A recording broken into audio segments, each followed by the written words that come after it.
Hey guys, welcome back to another episode of the Mind Muscle Connection podcast. Today is a solo episode, and I have a topic I want to dive into. That topic is 7 things that need to be in your muscle building training program. And when I did this post a while back, I did 6, and I added in a 7th one, and I will go over what that is. So make sure you stay for all 7. First, though, before I go into that, I just want to go over a few ways you can help support the podcast. So first, if you have found this podcast to be helpful in any way, if you could leave a rating and review, and that will help more people find this podcast.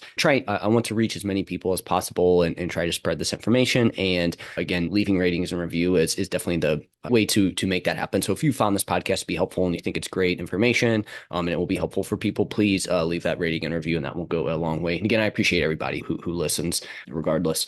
Next, I have my free masterclass on body recomp, what it is, how to do it. Basically going through all the ins and outs of a body recomp, of the 2 types of body recomp. So again, if you're interested in that, the link to that is in the show notes. I also have my nutrition periodization free masterclass. And with that, I go over each nutrition phase. I go over, how to set it up, common mistakes that people make, how to make any adjustments, and everything in between there as well too. So again, if you're interested in that, the link to that is also in the show notes. And then lastly, if you haven't yet, give me a follow on Instagram, Jeff. That's where I'm most active on social media. You can reach out to me. I like to be interactive with my followers, everything like that. And then also, if you have any questions on anything too in this podcast that maybe didn't make sense, or maybe you need a clarification, or maybe I said something wrong, again, you can I'm always a DM away there with that. So with that out of the way, let's dive into today's topic. So like I said, initially it was going to be 6 things, but I added a 7th one that I think is super important in there. So whether you're in a short-term body recomp, so again, I have my 2 forms of body recomp, which if you aren't sure on that, my free masterclass on that is for you. That simultaneous fat loss and muscle gain, or a long-term body recomp uses phases of fat loss, muscle gain, but over time we're dropping body fat and building muscle. Your training is going to play an important role in this. And specifically, we want our weight training to be geared towards muscle growth. Now, what I have changed on this as well, too, is I say you probably want at least 50% of your training to be geared towards building muscle, right? So again, as a minimum 50%. I have some clients that like to do like group classes. All right, well, at least 50% of our work needs to be from, we need to be on a muscle building program that's specific to that, right? Again, these group classes can be great, but if that's the only thing we do, we may be missing out from that muscle building side of things. So again, we just want to make sure that we have at least 50%. But in saying that, we need to really have a body recomp. We need to have weight training in there. And again, that training, at least 50% of it needs to be geared towards building muscle. I go over just that. The first one is specificity of training. So too often people assume lifting weights equals muscle growth, right? So again, this is where it's like, oh, I'm lifting weights, I'm going to the gym, and it's like, all right, that's great, but I need to dive in a little bit deeper. What does that specifically look like? Again, we need to make sure that it's specific to building muscle. So what does this mean? What does specificity of training mean to building muscle? We want to make sure that we're not under recovered in between sets. Now, again, we might have some protocols that have, I can't think of the terminology that I want to use here. Incomplete rest times, again, mile rep sets, drop sets, stuff like that. But the bulk of our training needs to, hey, we need to make sure we're not just like going in and like our heart rate's super high the entire time, or we're tiring out because of our heart rate, right? So again, we want to make sure we're taking proper rest in between sets. We want to make sure that we're in the quote unquote muscle building rep range, right? Again, we'll go over on the next point here in terms of what that exactly looks like. But again, we can use a wide range of reps, but again, we want to make sure that we're within this kind of muscle building rep range, which I'll talk about. And we want to make sure that we're taking the target muscle close to failure, right? We're not the cardiovascular system or other muscle groups. We want to make sure that our target muscle is the limiting factor, is why we can't do another set. So again, like if you're doing bicep curls, which again, how many times is your cardiovascular system going to be the sticking point here? But we want to make sure that the reason you can't do another rep is because of your biceps, not because of anything else. And take this for any other exercise. The biceps might not be the best one there for that. But again, we want the target muscle to be. So again, we need to make sure our training is specific to building muscle. Again, another mistake here is doing like heavy singles, right? Again, that's weight training. That's great, but that's not super specific to building muscle. Again, take group classes. These are great. You're lifting weights, stuff like that. But again, most of the time, it's not the target muscle that is the limiting factor. It's other things, right? So again, we want to make sure that, again, the target muscle is the limiting factor there with that. And then even something like CrossFit as well too, right? Again, not to pick on CrossFit. CrossFit can be great, but a lot of it's athletic based, performance based, and it's not necessarily hypertrophy based. So again, if you're trying for a body recomp and the majority of your training is say CrossFit style, maybe some group classes, stuff like that, you're going to see some results, but again, you may be leaving some on the table from a muscle building standpoint. So we want specificity of training for building muscle, right?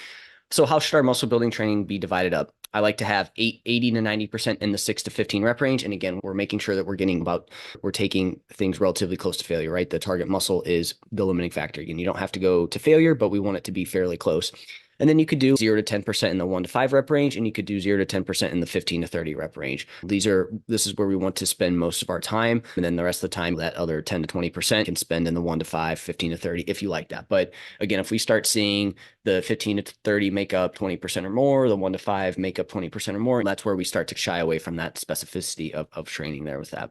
So again, we just need to make sure that our exercise, at least 50% of our training is geared towards building muscle. Again, I'm not saying everything you do needs to be geared towards that, but at least 50%. Number 2, progressive overload. To build more muscle, you must be doing more over time. This doesn't mean you need to be hitting PRs every single week, but if your training isn't getting tougher over time, then you can ensure you're not going to be building much muscle at all.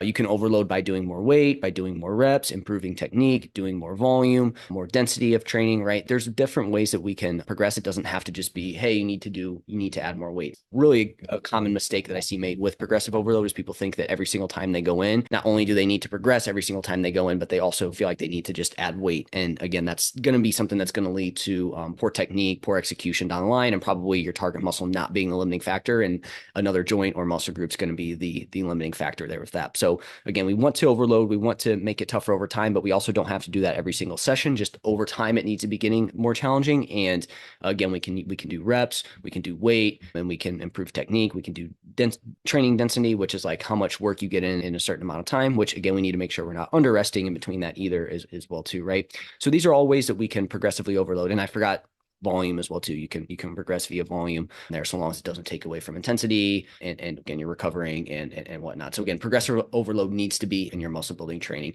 Again, this is where they'll weight train, but they're not tracking anything, they're not logging anything, and they're not actually seeing anything improve, or they don't know if it is. And again, this is where I hate to continue to pick on this, but group style classes, that's where these can be great. But if that's the only thing that you do, you're likely going to be missing out on some muscle growth. And therefore, because of that, you're going to be missing out on the benefits of a body recomp.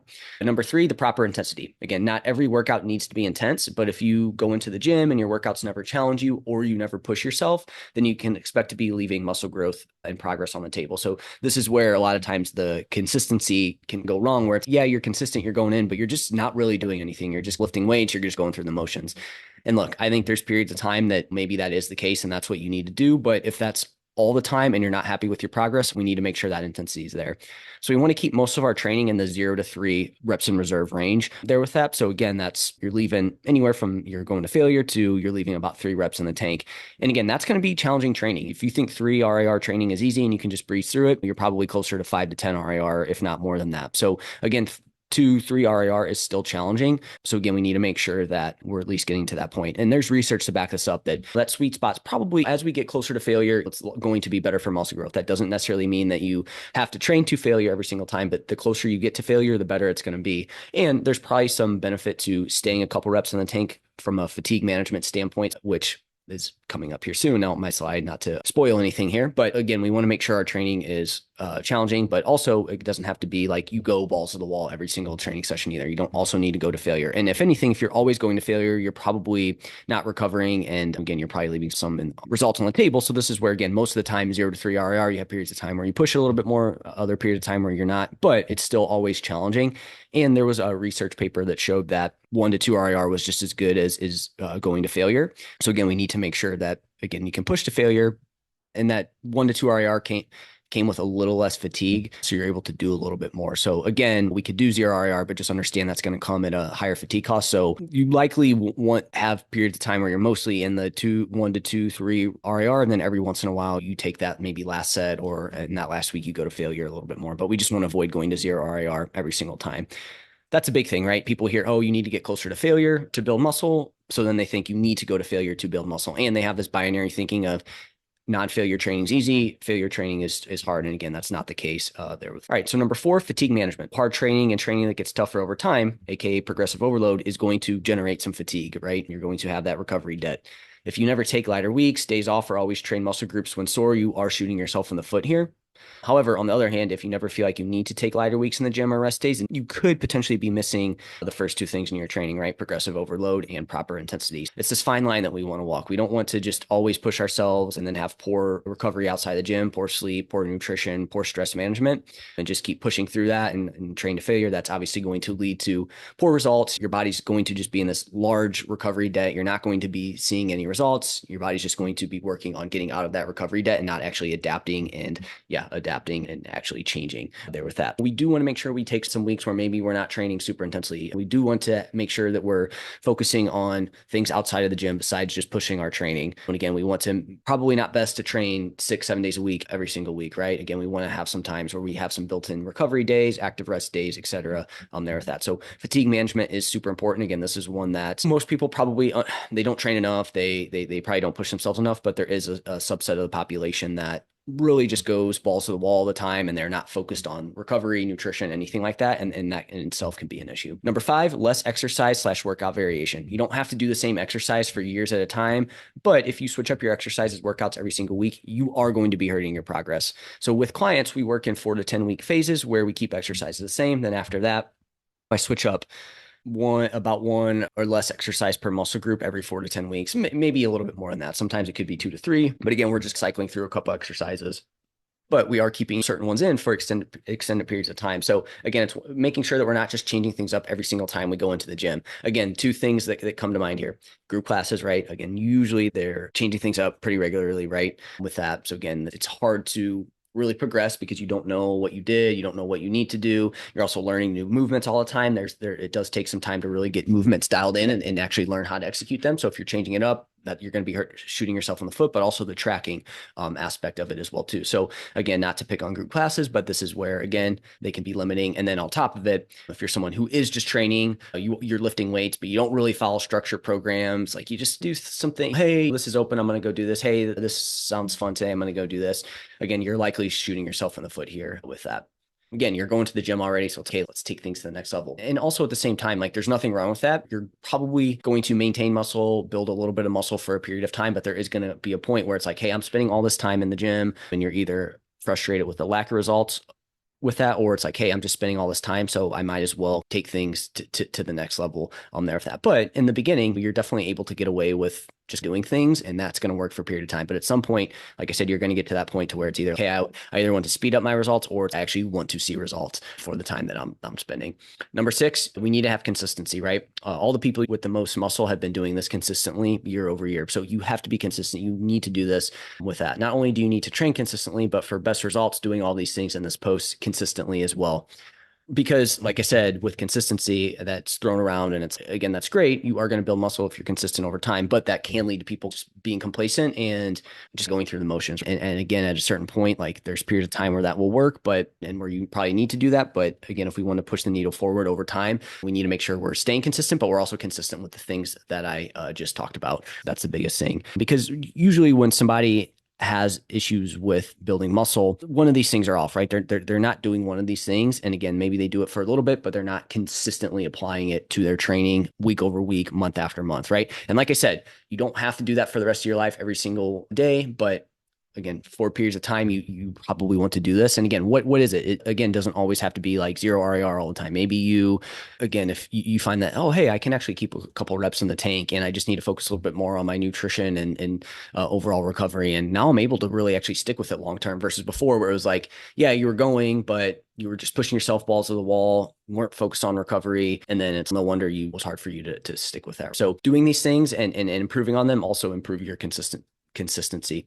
The last thing I want to add in, and this is one that obviously is in here based on research over the last couple of years, is making sure that so range of motion, making sure that we don't skip over the lengthen portion. We want to make sure that we're just not overdoing it. You don't have to necessarily just do like length and partials, right? Where you just do train muscles at their long muscle lengths. But again, we want to make sure we're not skipping over that. So what does that mean? So in a bench press, we want to make sure that the muscle is going to be stretched in that bottom position, right? That's also where it's the toughest. So making sure you're not like just doing the top part, the easier part, right?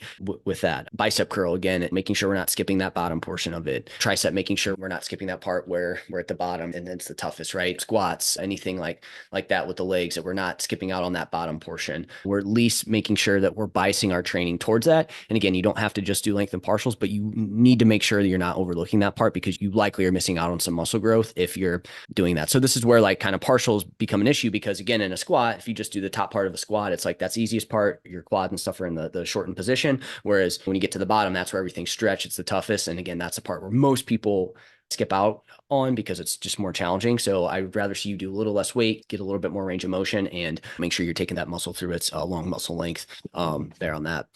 And then just for a couple other muscle groups, just for examples here, back. Again, usually the part where it's the hardest is actually the shortened position, right? Just making sure you potentially spend a little bit more time where you're getting a little bit more of a stretch in that back. So at the top portion, at the bottom portion of a row, right? Delts, making sure that we are using some cables and really trying to setting them at wrist height and getting a good stretch on those delts, right? At least having some training that's focused on that is really going to go a long way there with that. So that is the bonus one. So like I said, all these things, the biggest thing here is getting better at them and then staying consistent with them over time. So that's it for this episode. Let me know if you have any questions. Hopefully this gave you more insight into your training. If you are stuck and you feel like you're working hard and just not seeing the results you want, then my free 30-minute strategy call is for you. We dive into your current program, where you want to go, and how we can bridge that gap. So if you are interested in that, the link to that is in the show notes. That's it for now, and I will talk to you next time.